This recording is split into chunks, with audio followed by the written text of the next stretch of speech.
It started with silence, not a pause. A silence that dropped like a hammer. Oprah Winfrey stood on the stage of the National Youth Forum in Atlanta, her voice echoing just moments before, "In today's world, leading with faith is not enough. Empathy, not ideology, is what real leadership looks like."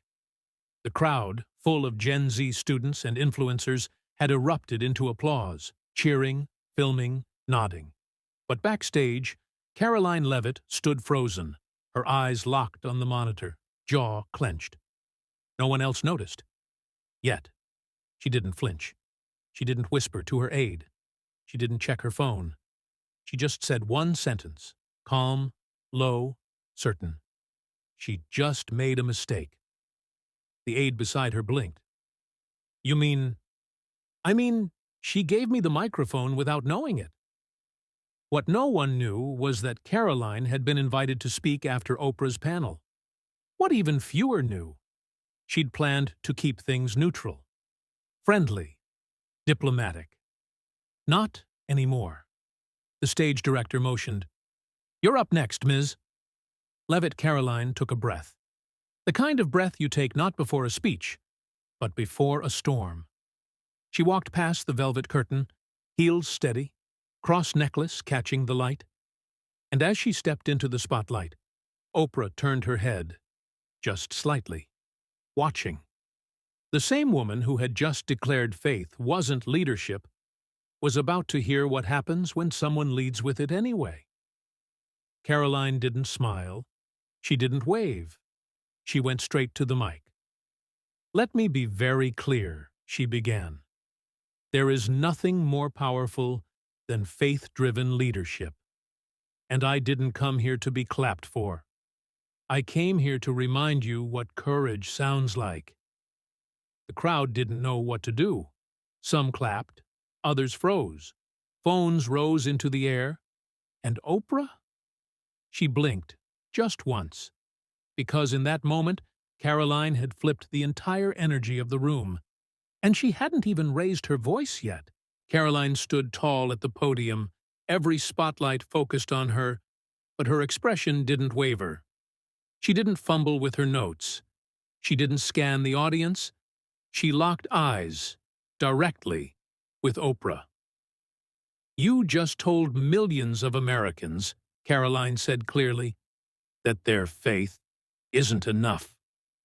A hush fell across the ballroom. Some in the front row exchanged awkward glances.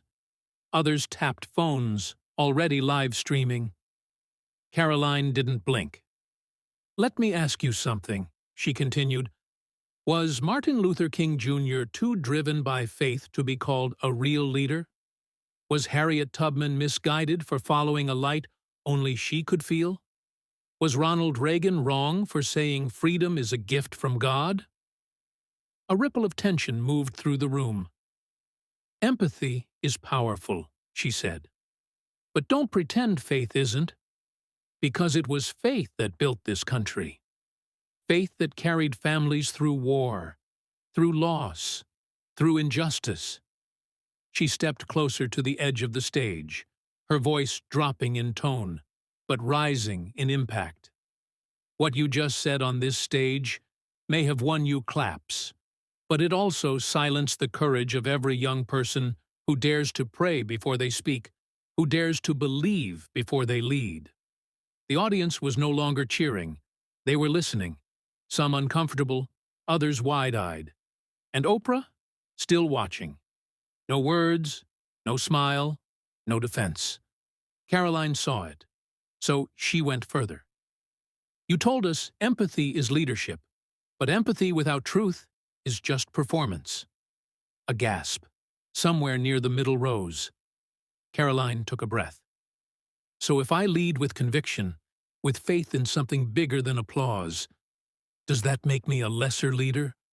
Or just one you can't control?" Silence.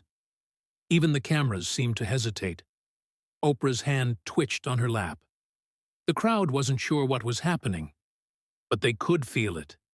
The shift, the reversal, the storm Karoline's final words echoed in the auditorium like a challenge no one expected.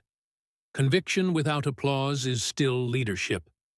And sometimes, the most dangerous voice is the one that doesn't flinch. Then she stepped away from the mic. No smile, no wave, no need for validation. The room was still frozen. No music played. No moderator rushed to the stage. Even Oprah sat motionless, hands gently clasped, eyes distant. Karoline walked past her with quiet force, heels sharp on the stage floor. Just before disappearing behind the curtain, she turned her head slightly and said, only loud enough for Oprah to hear, "You were the voice for a generation once. Now you silence those who think differently." Backstage, her team stood stunned. Aide number 1, "You just flipped the room." Aide number 2, "We need to prep a response video, fast." But Karoline had already pulled out her phone and hit record. No fancy setup, no edits. You don't get to define leadership by what makes you comfortable. Some of us lead with faith because it's all we've ever had. And if that threatens you, maybe it's not leadership you're afraid of. Maybe it's truth. She tapped post and uploaded it to X.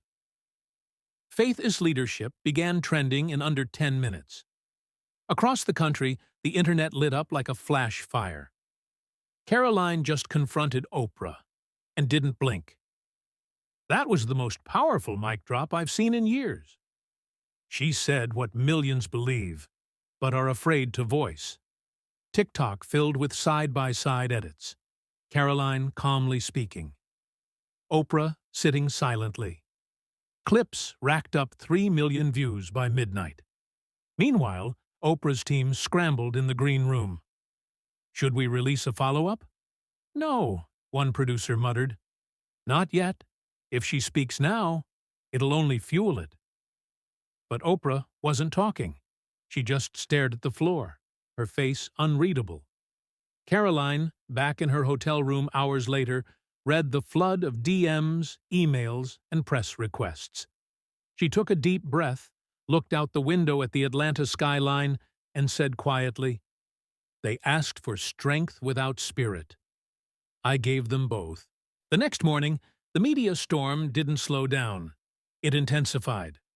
Fox News opened with, "Karoline Leavitt challenges Oprah on stage and wins the room without raising her voice." CNN tried to downplay it. Gen Z conservative sparks controversy with faith-based rebuke. But the real drama wasn't on TV. It was inside a closed-door meeting at OWN Studios in Los Angeles. The transcript leaked within hours. Producer, "She caught you off guard." That line, "Empathy without truth is performance," it's everywhere. Oprah, silent assistant, "We could issue a statement clarifying your quote?" Oprah, low voice, "She didn't twist my words. She confronted them." The room fell quiet. Oprah leaned back in her chair, eyes fixed on nothing. "She reminded them what I used to sound like." That line alone exploded online. A Variety journalist tweeted, "Did Oprah just admit Karoline said what she couldn't?" Meanwhile, Karoline stayed silent, for now, but she wasn't still. In a quiet cafe in Virginia, she met with 2 aides and a conservative strategist. "We don't chase headlines," she said. "We build what lasts." On the table, a draft of a campaign titled Faith Forward. Not a movement to cancel Oprah, but to reclaim moral leadership in a divided country. They want to push faith out of leadership. We're bringing it back. Elsewhere, liberal circles began cracking. A popular podcast host admitted on air, "Look, I love Oprah. But Karoline wasn't wrong. She hit hard and clean." At the same time, videos flooded TikTok with young Christians, Muslims, and even agnostics stitching Karoline's speech. Conviction without applause is still leadership. The hashtag #Faith is Leadership surpassed 12 million views. One student posted, "I may not agree with her politics, but that line hit something in me. We've been told faith is weakness. She said, it's the foundation." Karoline watched it all unfold quietly and smiled, because for the first time, the conversation wasn't about right versus left. It was about who still stood for something deeper. 2 days later, Karoline's inbox exploded.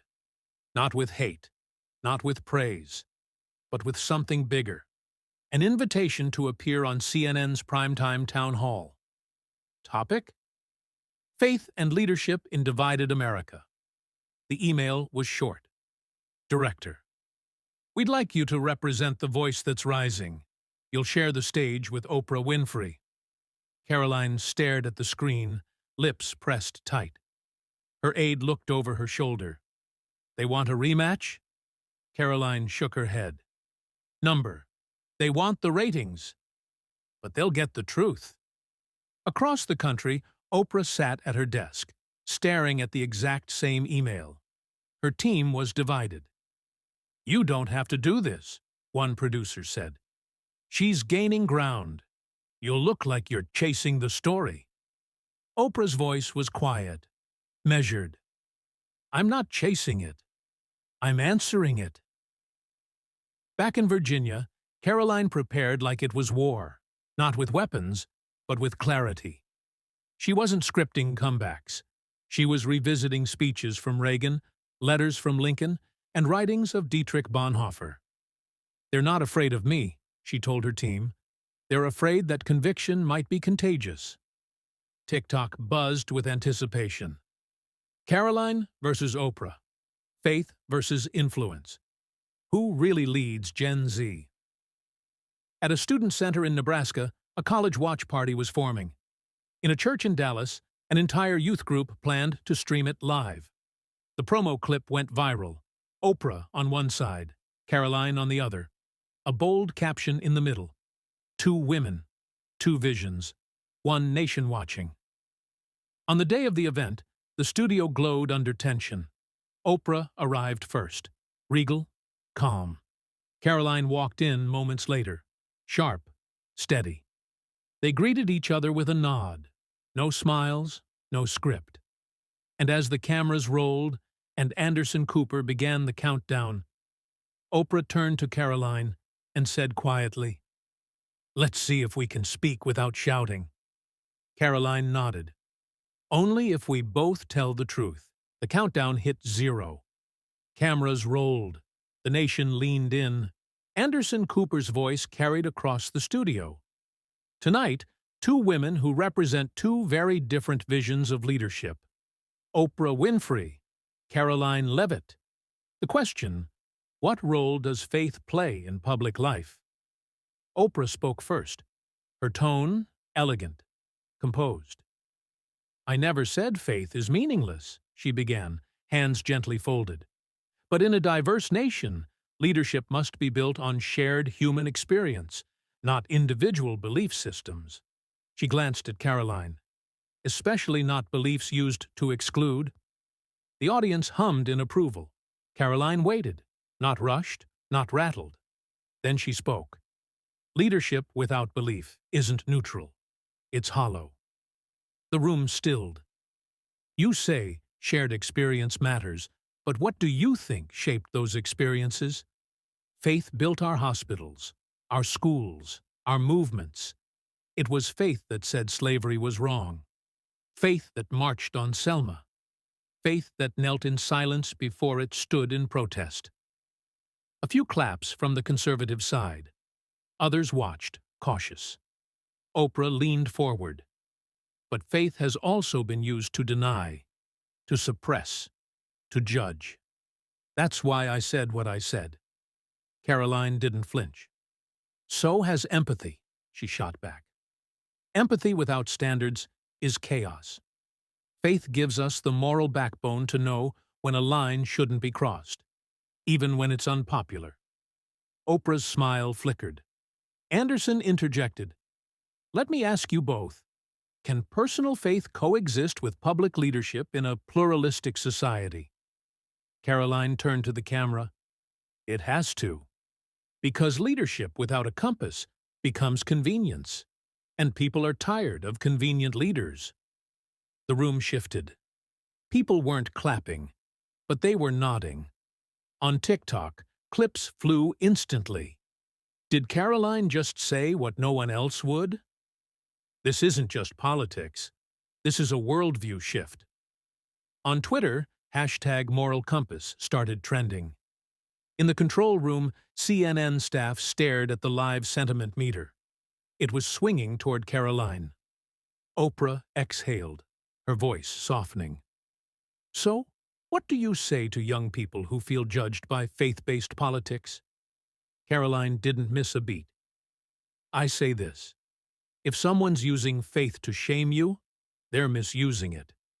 But if you're afraid of faith because it challenges you, maybe that's exactly what you need. Gasps, silence, and then applause from both sides of the room. Anderson's eyes widened because, for the first time, the crowd wasn't cheering for teams. They were listening to truth. The CNN broadcast wasn't even over when the real explosion began. On TikTok, clips from Karoline's moment at the mic flooded the feed. Her saying, "Leadership without a compass becomes convenience," paired with thousands of Gen Z reaction videos. One creator stared at the screen, eyes wide. I don't agree with her politics, but that line, that hit. X, formerly Twitter, went nuclear. Karoline vs. Oprah, your faith in leadership, your moral compass. One tweet gained 500,000 likes in under an hour. Oprah spoke like the past. Karoline sounded like the future. Gen Z isn't looking for perfect. We're looking for real. But not everyone cheered. MSNBC ran the headline, "Dangerous Confidence. Leavitt wraps ideology in empathy mask." Liberal influencers called her rhetoric weaponized faith. Still, even their comment sections weren't so loyal. She didn't yell, she didn't shame, she just stood firm. Maybe that's what leadership really is? Meanwhile, in a quiet Virginia office, Karoline was watching none of it. She sat at her desk, sipping cold coffee, reviewing a document. Her team buzzed behind her. We've got 6 podcast invites, 10 radio spots, and a request from Tucker to fly to Florida tomorrow. Karoline didn't look up. Schedule nothing, she said. Let it breathe. A stunned silence. You want to disappear now? Her comms director asked. I want them to miss it, Karoline replied. If we chase every camera, we become noise. But if we step back, the silence speaks for us. She tapped the desk once, decisively. I'm not a savior. I'm a spark. And now, the fire spreads. Back in Atlanta, Oprah's team sat in their media room, replaying clips in quiet disbelief. We didn't expect her to sound like that, one aide muttered. She didn't just fight. She reframed the fight. Oprah stood by the window, arms crossed. She didn't say much, but as her reflection flickered in the glass, she whispered, she wasn't playing to win. She was playing to shift the story. And that terrified them more than anything. 3 days of silence. No tweets, no interviews, no follow-up statements from Karoline Leavitt. And that silence only made everything louder. News anchors debated her disappearance. Is she avoiding the moment or letting it grow? Podcasts praised her restraint. That was the smartest move. Let Oprah's team scramble while Karoline just breathes. But Karoline wasn't hiding. She was preparing. A private invitation had arrived from Georgetown University. Come speak at our Political Dialogue Summit. Students want to hear you, unedited. She didn't hesitate. No PR team, no talking points, no flashy entry. Just Karoline, walking into a packed auditorium with 1,100 students waiting, most of them skeptical. And she opened with this: "I'm not here to convert you. I'm here to confront the idea that conviction makes someone dangerous." Silence. She looked around the room. "I've been called a threat. Not because I yell, not because I hate, but because I say faith has a place in the public square." Students leaned forward, not out of agreement, but attention.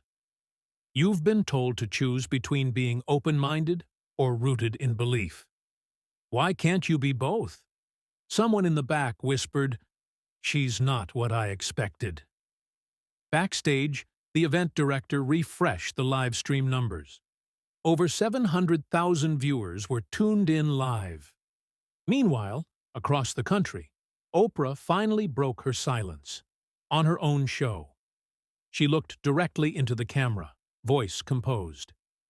"I disagreed with what Karoline said, but I have to admit, she reminded a lot of people that leadership isn't always polished. Sometimes it's disruptive." That clip alone racked up 10 million views in 24 hours. And yet, Oprah's words didn't feel like a counterpunch. They felt like a concession. Karoline, sitting alone later that night, saw the clip pop up on her feed. She watched it quietly, then whispered, "She didn't lose. She shifted." But Karoline knew the story wasn't about a win. It was about a space reclaimed. One young woman had walked into a storm and somehow reset the conversation for an entire generation. 2 weeks after the CNN showdown, Karoline's silence had become legendary. Not because she vanished, but because her voice never stopped echoing. Clips of her words were now taught in debate classes. Youth pastors quoted her at Sunday sermons. Even college philosophy groups posted TikToks titled, "Is Conviction the New Rebellion?" Then it came, the offer. An email from a major streaming platform. "We want you to host a weekly show. Unfiltered. No scripts. Just Karoline." Her team was ecstatic. "This is it. Your voice, your terms." But Karoline hesitated, not out of fear, out of clarity.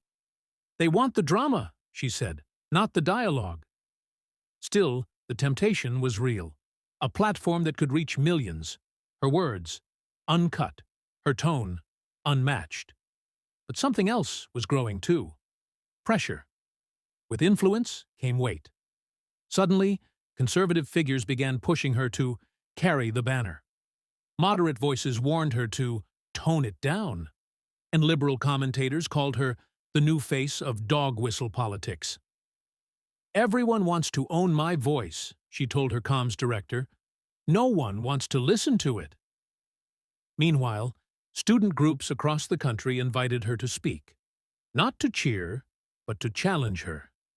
And one night, after an event in Denver, Karoline received a text from an unknown number.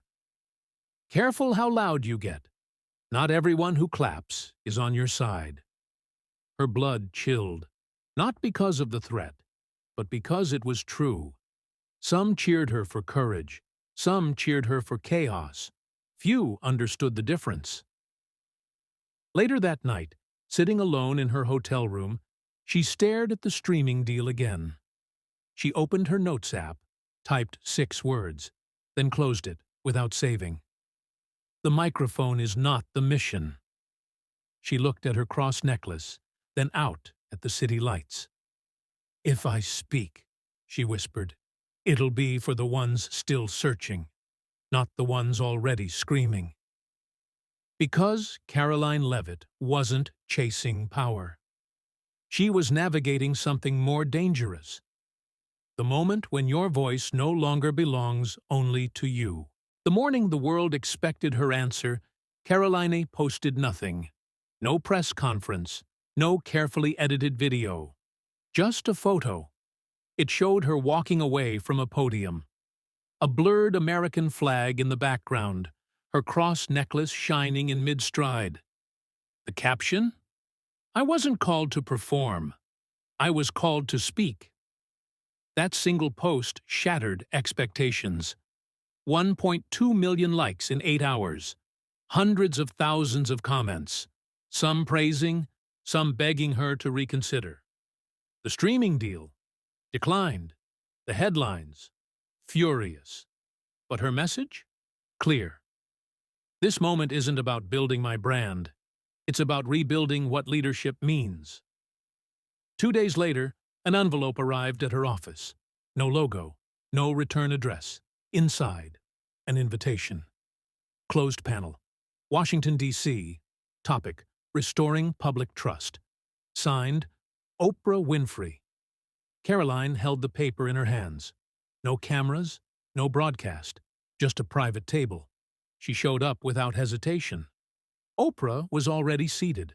No glam team, no stage makeup, just presence. "I wasn't sure you'd come," Oprah said softly. Karoline sat down. "I didn't come for a stage. I came for a seat." They spoke for 3 hours. Not as rivals, not as brands. As two women who knew what it felt like to be heard, but not understood. By the end of it, they didn't agree on much, but they nodded on one thing. Conviction without empathy is stubbornness. Empathy without truth is noise. Oprah leaned forward. "You reminded them that leadership doesn't need permission." Karoline stood up. "And you reminded me that courage isn't just speaking up, it's showing up." No cameras rolled, but someone at the venue leaked a single quote from Karoline that would become her legacy. "I don't want to be the loudest. I want to be the clearest." That sentence ended up carved into the entry wall of a civic leadership school 2 years later. Because Karoline didn't just win a debate. She didn't just clap back. She reframed what it means to lead in America, with conviction, with clarity, and without compromise. They thought she was too young, too bold, too rooted in faith for the world we live in today. But Karoline Leavitt didn't need permission. She didn't wait for applause. She didn't ask to be liked. She spoke with clarity when others stayed quiet. She stood for something deeper than slogans. And in doing so, she didn't just silence a room, she awakened a generation. Because leadership isn't volume, it's vision, it's values.